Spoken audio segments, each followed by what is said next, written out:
Quand je suis vraiment dans des gros pics de crise, je suis obligée d'aller à l'hôpital parce qu'on est obligé de me perfuser parce que je m'hydrate plus, je mange plus, je vomis. Laetitia, 35 ans, raconte son quotidien avec la migraine sévère. Depuis quand avez-vous des migraines?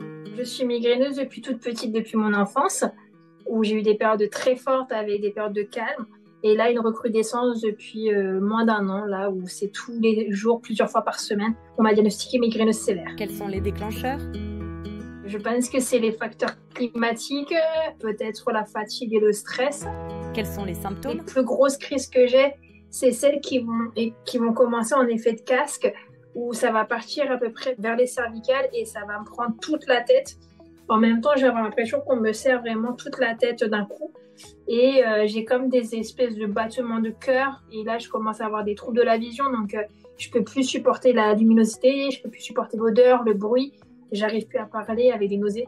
Enfin, là, ça devient la galère. Tous mes sens au niveau de la tête sont touchés. Quel est le suivi? Très vite, on m'a parlé d'avoir un neurologue, qui avait commencé à mettre des traitements.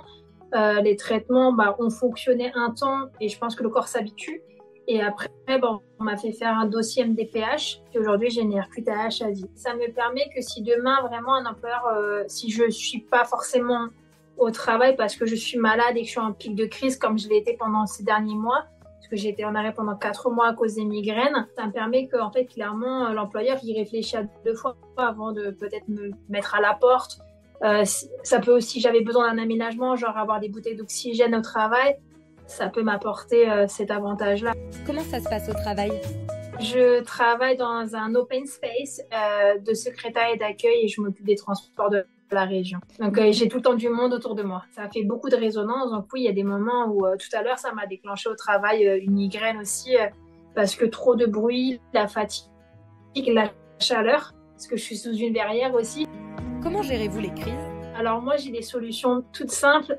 Genre quand je vais par exemple dans une salle de concert ou dans une salle où je sais qu'il va y avoir du monde, j'ai acheté des petits bouchons d'oreille que je mets, que sont dans mes clés, que je mets comme ça me atténue le son. J'ai toujours des médicaments sur moi. S'il y a vraiment besoin, je vais repérer où sont les hôpitaux pour au cas où aller à l'hôpital pour les bouteilles d'oxygène.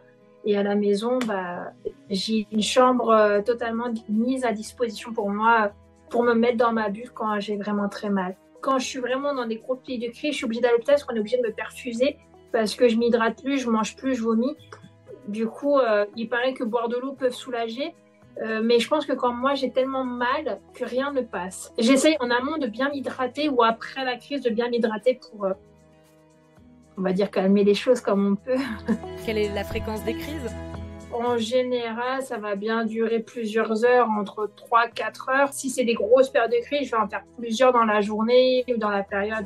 Quels sont les traitements? J'ai un traitement de fond depuis maintenant 4 mois qu'on a mis en place en février dernier, puisque je n'en avais pas. Et je vois que ça commence à calmer un peu les crises. J'ai vu la neurologue ce jeudi, donc j'en suis contente. Et là, on me teste un nouveau triptan, mais je ne l'ai pas encore en pharmacie, ils ne l'ont pas reçu. C'est un triptan que je fais fondre sur la langue, puisque comme je l'ai vomi des fois en crise, des fois, ils n'agissent pas. Un dernier mot? Il ne faut pas baisser les bras, que si on ne se sent pas écouté par un médecin, qu'il ne faut pas hésiter à changer, parce que c'est surtout le médecin qui joue beaucoup dans notre soin, qu'il faut se trouver des petites astuces, quelles que soient les plus farfelues. Et puis, il faut garder espoir, parce que la médecine avance beaucoup. J'entends qu'il y a pas mal de traitements qui sont en essai.